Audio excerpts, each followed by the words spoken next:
Good morning. Good morning. Welcome to the South Grand Hotel. Home of the stars. Home of presidents. Home of the Ducks.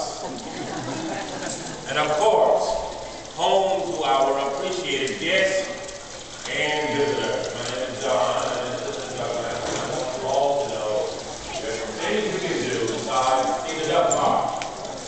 Number one, you can visit the Peabody Skyway. If you push X on the elevator, it'll take you to the Skyway roof. If you exit to the right, you'll have an excellent view of the city of Memphis. And if you look to the left, you will see a large mansion facade. If you go around it, you'll see the newly renovated Peabody Duck Palace. As many have called it, Duckingham Palace.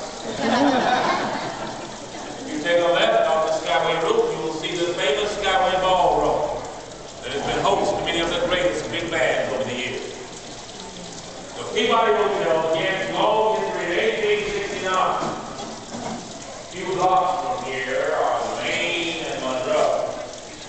It was built by Robert E. Brinkley. It's called Peabody because George Peabody, a generous humanitarian, often called the father of modern philanthropy, was his best friend. He died shortly after the grand opening, so it was unselfishly named after him. It stayed there for 54 years, but closed its doors in 1923. And the Peabody Hotel was rebuilt here by September the 1st, 1925, just under a $5 million budget. Now, what about the Ducks? First of all, folks, I must tell you that these ducks are tenured. They get no vacation days. However, they do go into mandatory duck retirement after 3 short months.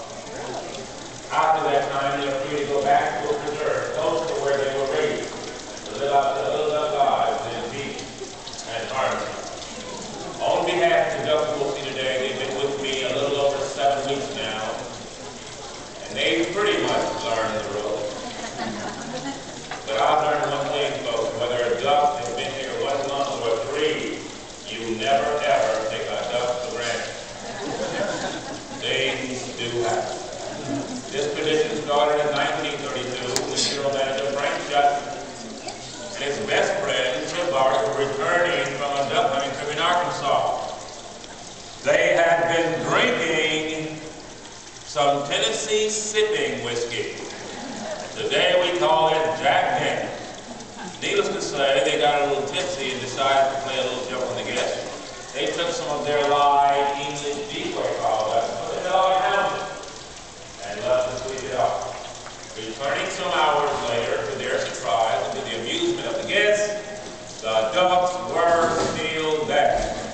Thus began a tradition that has continued to this very day. But I must add, the road was not always so smooth because in 1939, the use of live decoy call ducks was outlawed.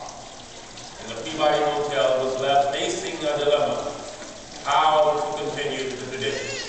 Eventually, they met Mr. Edward Pembroke, who had retired from Ringling Brothers and Bonner Bailey Service. They challenged him to take 5 northern mallards, 1 male we call a drake, 4 females we call hen.